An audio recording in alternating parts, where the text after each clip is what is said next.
Today we're diving into a topic that defines whether you make it or break it in business. We're talking about the first 2 years, how to crush it in your first 2 years. Because the first 24 months, they're the most brutal, humbling, expensive, exciting, character-defining years of your entire entrepreneurial journey. And if you're there right now, tired, frustrated, wondering why you ever thought this was a good idea in the first place, I've been there, great, you're in the right place. So we're breaking down 5 real ways to crush your first 2 years in business. No hype, no manifesting it energy, no positive thinking bull. Just raw practical lessons that'll help you build systems that last and scale. And look, this isn't theory. I've personally built multiple companies exceeding 100 million in revenue. So what I'm sharing with you guys comes straight from real instances in my own experience. The wins, the losses, and everything in between.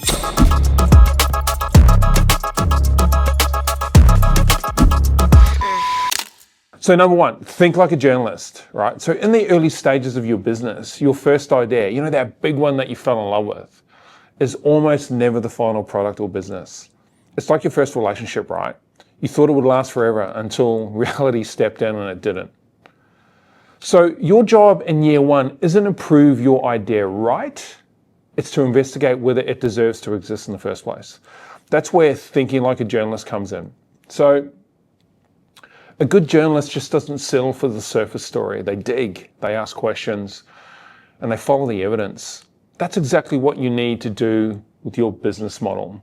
Like, it's so critical. So you need to ask yourself, and what you need to ask is, what problem am I really solving? That's such a critical thing to ask yourself. Who's actually losing sleep over this issue? It's another good question. And why would they pay to fix it today? Not tomorrow, but today. It's really, really important to get that right. So most founders skip that digging. They build logos and websites before they validate the logic behind their business. So here's a system to build around this. First thing, validate your business before you automate it. Don't build systems for something you haven't confirmed works yet. So run micro testing, right? Pilot your offer to 5 people and get their feedback. Nice and simple. Document everything at the same time. Every insight, every objection, every no, it becomes data for your next decision. Because if you're documenting from day one, you're building systems on learning, not just systems of doing. All right, number 2, find your ideal customer. So most founders think their target customer and their ideal customer are the same. I can tell you what, 100% they're not. Target customers are the ones you want, right? Ideal customers are the ones who already love you. Like Tim Ferriss says, the raving fans is the goal, right? Tim, 4-hour work week, it's funny. It's like dating. So your target might be tall, funny, drives a Tesla or a Prius, just like this guy. And your ideal partner is the one who actually laughs at all your jokes and shows up every day and all that sort of stuff. In business, you find your ideal customer by watching who's buying, who's staying, and who's referring people to you. So CRM tracking. So record every sale, source, and the feedback point and use it to segment real loyal customers, right? Lean into that. Customer feedback loops. So monthly check-ins, surveys, or post-sale phone calls. Don't guess, you need to ask your customers, speak to them directly, right? ICP, so ideal client profile. Write down exactly who your ideal customer is and keep updating this every quarter. So critical to get that right. So once you know who they are, double down on it. Create more offers, content, and communication for them, and ignore everybody else. It's just a waste of time. Because when you serve everybody, you serve no one. And that's the fastest way to burn your first 2 years. All right, number 3, define your one metric that matters. Now let's talk about data, right? So the modern founder is drowning in dashboards right now. Revenue, profit, engagement, retention, impressions, followers, downloads, and all that sort of stuff. It's endless noise. What single metric tells me whether I'm building real value or I'm not, right? So say in a service business, for example, it might be average client retention time. In e-commerce, maybe it's repeat purchases or the repeat purchase rate. Training and education, that's what we do. It could be completion or referral rates, right? So your one metric that matters is the heartbeat of your company. So if it's trending upward, you're doing fine, you're growing. If it's flat, you're stuck, right? Look at that. If it's failing, your business is bleeding somewhere. So here's your system. This is what you could do. So choose one metric that aligns with the customer success outcome and business growth at the same time. Create a dashboard, not 100, just one. Create a dashboard that updates weekly, not quarterly. Review it every Monday with your team. Get together, stand around, talk about it. You have to talk about it and be transparent about it.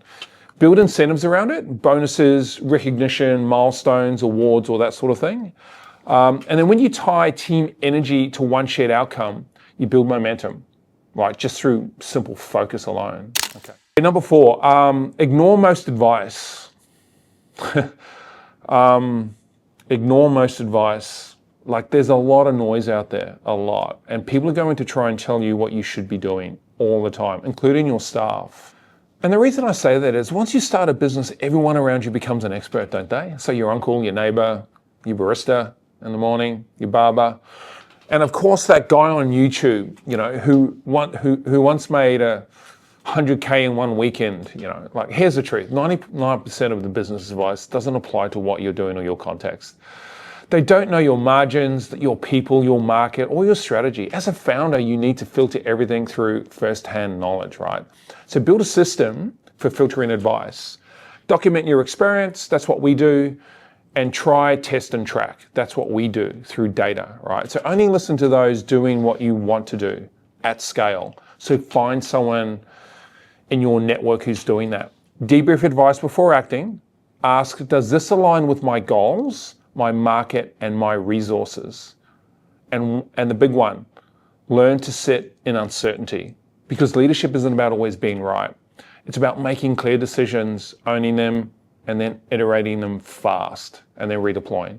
The best founders don't follow trends, they build conviction. That's how you do it. So you have to stay in your lane, know your lane really well, and build the car that sits within it. Take advice from other people, sure, you can do that, but you don't want to become distracted because there's a lot of noise out there, especially with social media. Everyone's telling you what to do. So my advice is, and what I do, is I focus on 3 things in the business. I have 1 to 2 true metrics in the business, and I only listen to 1, 2, or 3 people only, no more than that. And I follow the narrative that suits my business outcomes attached to my 3 things. That's it. That's how I stay laser focused. I don't need to listen to 100 people on social media at TikTok University or Instagram Short University to tell me how to run my business. Okay, so number 5, beware of shiny objects. Shiny objects. I call them unicorns, right? Now, so if you've ever been tempted by a game-changing opportunity, this one's for you, right? So in your first 2 years, distractions are disguised as opportunities. Partnerships, new markets, tech tools, side projects, they all look exciting. Like, how many times do you get a new SaaS platform being emailed to you, a new GPT being launched, a new piece of AI that's going to change the face of your business and create billionaires overnight? It's bull. Plain and simple. Stay away from it. So you have to discipline yourself for that, though. It just doesn't happen organically. So you need to create environments, strategies, focuses, dashboards that keep you on point. And when you join those networking groups, right? And I'm not saying don't do that, but I think there's a time for it and it needs to be the right group, because the amount of energy that goes into that, it's a waste of time. People think, I need to get out there and meet more people. No, you don't. You need to get focused and understand you're better and serve your customer more. Like, that's basically what it is about. People are chasing too many unicorns. And I think in that first 2 years, if you're feeling a lot of pain, you could do this. Write down what you do every 15 to 30 minutes of the day and do it for 5 days. It'll be an eye-opener for you.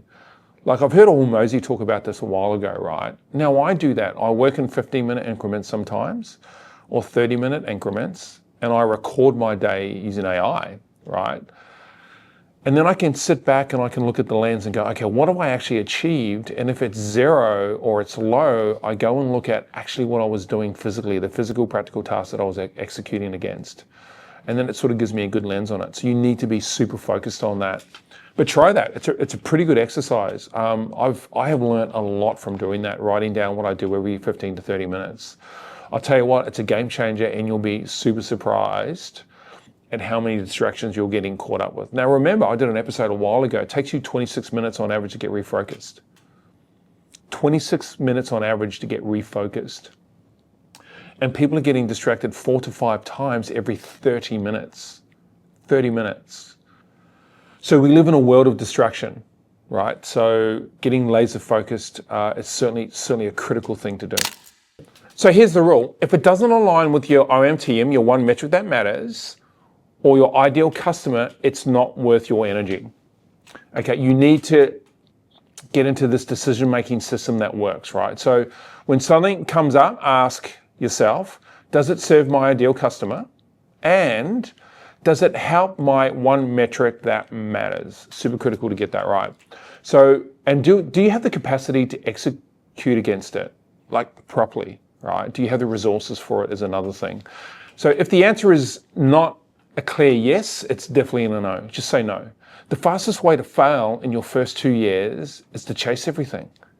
The fastest way to win is to execute at one thing relentlessly. Success isn't about having more ideas. It's about having the discipline to say no to 99 of the other ones. Look, ideas are easy. Execution is rare. Like, you win by documenting, by measuring, by focusing, by filtering, and getting all of that stuff right. It's super, super critical. Like, business is tough enough, right? And if you've given up a good job to start your own company, or you're at a university and it's young and it's maybe your second startup, right, or your third, you have to run through a few of those to get it right. And you're sick and tired of failing, you have to look back at what went wrong. Like, I don't know, I think I've failed quite a few times in my first couple of startups, especially for those of you who know you're entrepreneurial, right? You're always running at something, your mind's going a million miles an hour. People think you're obsessive compulsive, you flick the light switch off 10 times before you leave the house. That was a joke. I don't do that anymore. So just, you've really got to just understand, what am I doing wrong? And the one-time metric helps you get back on point, right? It's the one metric that matters. Is when you see that metric go down, you have to stop. You just have to think about it. What's going wrong? But it'll help you pinpoint what the opportunity is. Well, first it helps you identify it. Then get your team around you and go deep on it and try and figure out what's going wrong. And I guarantee you it's not as difficult as you think it is. And it's probably easy to rectify. Like, we're constantly rectifying issues in the business. We had to rectify one this morning. We had to rectify one yesterday. And you don't see it you won't see it in your business if you're not looking at the right metrics. It's metrics, guys. Metrics, metrics, metrics. So if you need to execute, you should execute against metrics and metrics alone. Yes, listen to what your customer's saying to you through surveys and conversations, but there should be a metric for that, right? And the metric should tell you first, and then that should define what action that you should take next. So I think it's really important. Look, I've learned that lesson many, many years ago. I'm still learning that lesson today, and I still do it, right? I still get caught up in things that I shouldn't. I see that new fancy piece of AI tech that I want to use, that new product I want to sell, that new market I want to get into. If you're not mastering in one market, don't go entering another. I like what Cardone says, right? He says, why would you knock down, the first level to build another one next door? You should build upon the first one. So it's building the right foundation and then building the second level. And I think that's critical to get right. All right, so let's recap. So number one, think like a journalist. Dig, validate, why am I doing this? And evolve. Number two, find your ideal customer. Serve them deeply. Like Tim Ferriss says, raving fans, right? Tim, funny guy. Number three, define your one metric. Rally your team around it and go deep with it. Number four, ignore most advice. Stay grounded, look at the data, and first-hand experience is what matters. Beware of shiny objects. Say no often, like all the time. And remember, every system you build in those first 2 years becomes the foundation of the next 10. So keep building, keep learning, and never forget, execution beats ideas every single time. We'll see you on the next episode.